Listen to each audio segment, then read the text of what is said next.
Candlestick pattern बनती हैं, लेकिन क्या यह सभी कैंडलस्टिक पैटर्न काम करती हैं? नहीं। आज हम 7 पावरफुल कैंडलस्टिक पैटर्न देखेंगे जिनकी एक्यूरेसी नेक्स्ट लेवल है। सिर्फ इतना ही नहीं, पावरफुल कैंडल के साथ साथ हम इसकी साइकोलॉजी भी सीखेंगे ताकि आपको अपनी ट्रेडिंग जर्नी में बेहतर रिजल्ट मिल सके। तो सबसे पहली पावरफुल और सभी ट्रेडर्स की फेवरेट कैंडल है हैमर। हैमर एक कीक बुलिश कैंडल है जिसकी फॉर्मेशन होने के बाद यूजुअली मार्केट ऊपर जाता है। इस कैंडल की एक कंडीशन है कि इसके शेडो की साइज इसके बॉडी से 2 गुना लंबी होनी चाहिए। जब ये कैंडल किसी सपोर्ट के आसपास बने तब हाईली चांस रहते हैं कि मार्केट एक अपर साइड मूवमेंट थे। जैसे कि यहाँ आप देख सकते हैं, इस सपोर्ट के पास हैमर का निर्माण हुआ और इसके बाद मार्केट ने ऊपर की तरफ मोमेंटम दिया भी। लेकिन आपको यह समझने की जरूरत है कि हैमर कैंडल में ऐसी क्या खास बात है कि यह बनने के बाद मार्केट ऊपर जाती है। हैमर बनने के बाद प्राइस ऊपर ही क्यों जाती है, प्राइस नीचे क्यों नहीं जाती? इस क्वेश्चन का सॉल्यूशन आपको हैमर कैंडल की साइकोलॉजी में मिलेगा। देखिए, स्टार्टिंग में प्राइस ओपन होती है और सेलर्स की वजह से प्राइस नीचे गिरने लगती है,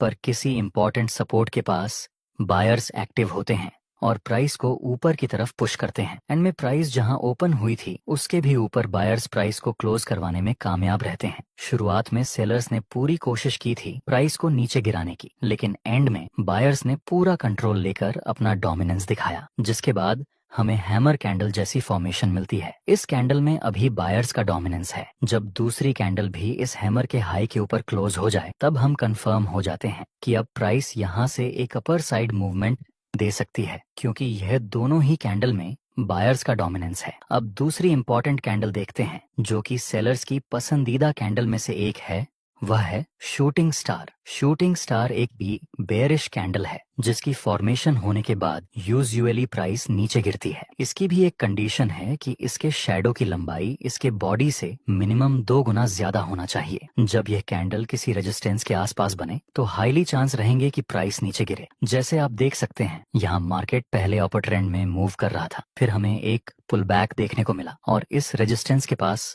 हमें एक शूटिंग स्टार की फॉर्मेशन मिली। अब संभावना है कि यहाँ से फिर से प्राइस में एक गिरावट देखने को मिले। लास्ट में हमें सेलिंग प्रेशर मिला भी। अब इस कैंडल की साइकोलॉजी समझते हैं। स्टार्टिंग में प्राइस ओपन होती है और बायर्स प्राइस को ऊपर पुश करते हैं, पर किसी इंपॉर्टेंट रेजिस्टेंस के पास सेलर्स एक्टिव हो जाते हैं और वे प्राइस को नीचे धकेलने लगते हैं। कैंडल की शुरुआत में बायर्स ने पूरी कोशिश की थी प्राइस को ऊपर ले जाने की, लेकिन वे सब लोग असफल रहे और अंत में सेलर्स ने पूरा पावर दिखाकर प्राइस को नीचे की तरफ पुश कर दिया। इस कैंडल में सेलर्स का पावर दिख रहा है, इसलिए हम बोल सकते हैं कि अगर दूसरी कंफर्मेशन कैंडल इस शूटिंग स्टार के लो के नीचे क्लोज हो जाए तब हम सेल में एंट्री कर सकते हैं, क्योंकि यहाँ दोनों कैंडल में ही सेलर्स का प्रेशर है। अब हैमर और शूटिंग स्टार के बाद तीसरी पावरफुल कैंडल देखते हैं, वह है three height soldier. Three height soldier एक बुलिश पैटर्न है जिसमें 3 कैंडल का कॉम्बिनेशन होता है। थ्री हाइट सोल्जर की कंडीशन है कि यह तीनों कैंडल की बॉडी ज्यादा होनी चाहिए और शैडो मिनिमम, जिसमें हर एक कैंडल की क्लोजिंग प्राइस पिछली कैंडल के हाई से ऊपर होनी चाहिए और तीनों कैंडल का कलर ग्रीन होना चाहिए। जब यह कैंडलस्टिक पैटर्न किसी सपोर्ट के आसपास बने तब इसकी एक्यूरेसी नेक्स्ट लेवल तक पहुंच जाती है। दोस्तों, क्या आप इसको three white soldier pattern consider कर सकते हैं? नहीं, इसको हम थ्री वाइट सोल्जर कंसीडर नहीं कर सकते, क्योंकि इसमें दूसरी वाली कैंडल की क्लोजिंग प्राइस इस फर्स्ट वाली कैंडल के हाई से नीचे है, इसलिए हम इसको थ्री वाइट सोल्जर पैटर्न नहीं बोल सकते। अब थ्री वाइट सोल्जर की साइकोलॉजी समझते हैं। पहली कैंडल बनती है और बायर्स का फुल पावर होने की वजह से प्राइस ऊपर ही क्लोज हो जाती है। दूसरी कैंडल ओपन होती है और इसमें भी बायर्स अपना डोमिनेंस दिखाकर प्राइस को ऊपर पुश करने लगते हैं। दूसरी कैंडल भी ऊपर ही क्लोज हो जाती है। आखिर में तीसरी कैंडल भी ओपन होने के साथ बायर्स फिर से एक्टिव हो जाते हैं और एक बार फिर से प्राइस को ऊपर पुश करते हैं और प्राइस ऊपर ही क्लोज हो जाती है। यह तीनों कैंडल में बायर्स का फुल पोटेंशियल है, इसलिए थ्री वाइट सोल्जर की एक्यूरेसी ज्यादा है। चलिए इसको एक एग्जांपल के साथ समझते हैं। यहाँ शुरुआत में प्राइस नीचे आता है, उसके बाद फिर से ऊपर चला गया। जहां से मार्केट ने ऊपर की डायरेक्शन में मूव किया था वह एरिया हमारे लिए सपोर्ट का काम करेगा। नेक्स्ट हम देखें तो प्राइस इसी सपोर्ट के पास 3 वाइट सोल्जर की फॉर्मेशन बनाता है, जो कि हाईली एक्यूरेट कैंडलस्टिक पैटर्न में से एक है। तो अब हम बाय में एंट्री कर सकते हैं, जिसमें स्टॉप लॉस इस 3 फाइट सोल्जर के लो से थोड़ा नीचे रखेंगे और प्रॉफिट टारगेट के लिए हम इस नजदीकी रेजिस्टेंस का यूज करेंगे। आगे हमारा प्रॉफिट टारगेट भी कंप्लीट हो चुका है। दोस्तों, आपके लिए एक क्वेश्चन है कि हैमर की एक्यूरेसी ज्यादा है या फिर 3 व्हाइट सोल्जर की। वीडियो को पॉज करें और आंसर अपने दिमाग में रेडी रखें। अगर आपने यह दोनों कैंडल की साइकोलॉजी ठीक से समझी होगी तो आप इसका आंसर तुरंत पावर होता है, और 3 व्हाइट सोल्जर में भी। लेकिन हैमर में सिर्फ एक कैंडल को बायर्स का पावर मिलता है, जहां 3 व्हाइट सोल्जर में तीनों ही कैंडल को बायर्स का पावर मिलता है। इसलिए 3 व्हाइट सोल्जर की एक्यूरेसी ज्यादा रहती है इन कंपैरिजन टू हैमर। आपकी नेक्स्ट हाईली एक्यूरेट कैंडल है 3 ब्लैक क्रो। इसमें तीनों कैंडल का इतना है कि 3 ब्लैक क्रो में तीनों कैंडल का कलर रेड होना चाहिए। बाकी सारी कंडीशन 3 व्हाइट सोल्जर जैसी ही हैं। यहाँ पर आप देख सकते हैं प्राइस पहले ऊपर जाता है, फिर एक हल्का सा पुल बैक के साथ नीचे गिरता है। जहां से प्राइस नीचे गिरा उस एरिया को हम एज अ रेजिस्टेंस यूज कर सकते हैं। आगे प्राइस इस रेजिस्टेंस के पास 3 ब्लैक क्रो की फॉर्मेशन बनाता है, जो एक बेरिश सिग्नल है। तो फिर अब हम सेल में एंट्री कर सकते हैं। स्टॉप लॉस इस 3 ब्लैक क्रो के हाई से थोड़ा सा ऊपर और प्रॉफिट टारगेट के लिए हम नजदीकी सपोर्ट का यूज करेंगे। नेक्स्ट, एक बड़ी गिरावट के साथ हमारा प्रॉफिट टारगेट कंप्लीट हो गया। चलिए इसकी साइकोलॉजी समझते हैं। स्टार्टिंग में प्राइस ओपन होती है और सेलर्स की वजह से प्राइस नीचे आती है और नीचे ही प्राइस क्लोज हो जाती है। दूसरी कैंडल में भी सेलर्स की एक्टिविटी ज्यादा होने की वजह से प्राइस ओपन होकर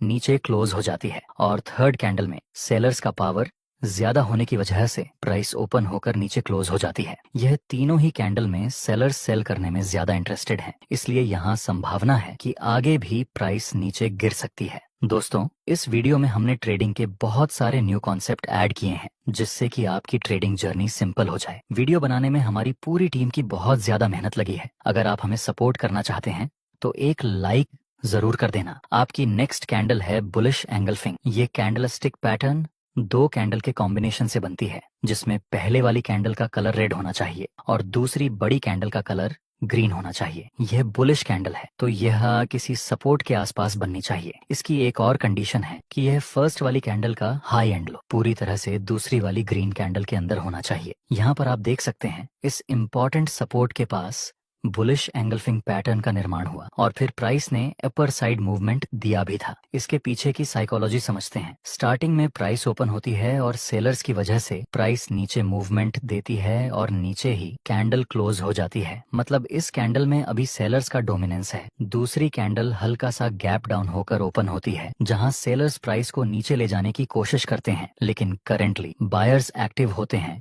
और वे प्राइस को फुल पावर के साथ ऊपर पुश करने की कोशिश करते हैं, और बायर्स प्राइस को फर्स्ट कैंडल के हाई के ऊपर क्लोज करवाने में कामयाब रहते हैं। यहाँ इस कैंडल में सेलर्स का डोमिनेंस था, लेकिन दूसरी कैंडल में बायर्स का डोमिनेंस देखने को मिला। जब दूसरी कैंडल इस ग्रीन कैंडल के हाई के ऊपर क्लोज हो जाए तब हम बाय में एंट्री कर सकते हैं। इसी तरह आपकी दूसरी पैटर्न है बेरिश एंगल्फिंग। इसका निर्माण होने के बाद यूजुअली मार्केट नीचे गिरता है। इसमें यह फर्स्ट कैंडल का कलर ग्रीन होना चाहिए और सेकंड कैंडल का कलर रेड होना चाहिए। यह बात जरूरी है कि बेरिश एंगल्फिंग किसी रेजिस्टेंस के आसपास बननी चाहिए, तभी इसकी एक्यूरेसी बेहतर रहेगी। इसमें भी यह फर्स्ट कैंडल का हाई और लो पूरी तरह से इस सेकंड कैंडल के अंदर होना चाहिए। आप देख सकते हैं यहाँ इस इम्पोर्टेंट रेजिस्टेंस के पास एक बेरिश एंगल्फिंग का निर्माण हुआ और फिर प्राइस ने एक डाउन साइड की मूवमेंट दी थी। इसकी क्या साइकोलॉजी है, चलिए देखते हैं। शुरुआत में प्राइस ओपन होती है और बायर्स की वजह से प्राइस ऊपर की तरफ मूवमेंट देती है और ऊपर ही क्लोज हो जाती है। दूसरी कैंडल हल्का सा गैप अप के साथ ओपन होती है और धीरे धीरे ऊपर जाती है, लेकिन सडनली सेलर्स एक्टिव होते हैं और वे प्राइस को बहुत ही ज्यादा नीचे ले जाते हैं। लास्ट में दूसरी कैंडल फर्स्ट कैंडल के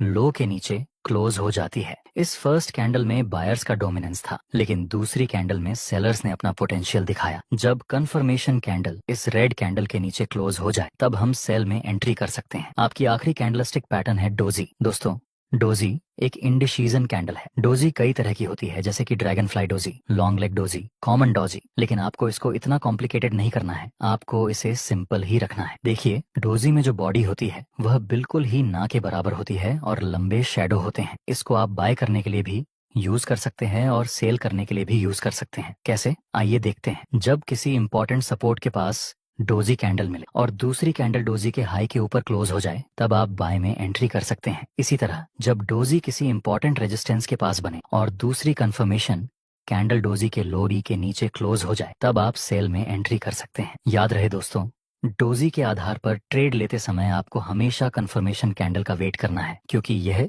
इंडिसीजन कैंडल है। चलिए इसकी साइकोलॉजी समझते हैं। शुरुआत में प्राइस ओपन होती है और सेलर्स प्राइस को नीचे पुश करते हैं, लेकिन बायर्स एक बार फिर से प्राइस को ऊपर ले जाते हैं। जैसे ही प्राइस ऊपर जाती है, सेलर्स फिर से एक्टिव होते हैं और प्राइस को नीचे पुश कर देते हैं और जहां प्राइस ओपन हुई थी उसके आसपास ही क्लोज हो जाती है। सेलर्स ने कोशिश की थी प्राइस को नीचे ले जाने की, लेकिन वे नाकामयाब रहे, और वहीं बायर्स ने भी कोशिश की थी प्राइस को ऊपर ले जाने की, लेकिन वे भी सफल नहीं रहे, जिस वजह से इस कैंडल को हम इंडिसीजन कैंडल बोलते हैं। दोस्तों, अगर आपको इस वीडियो से कुछ ना कुछ वैल्यू मिली हो तो लाइक जरूर करना, और कोई डाउट हो तो कमेंट में बता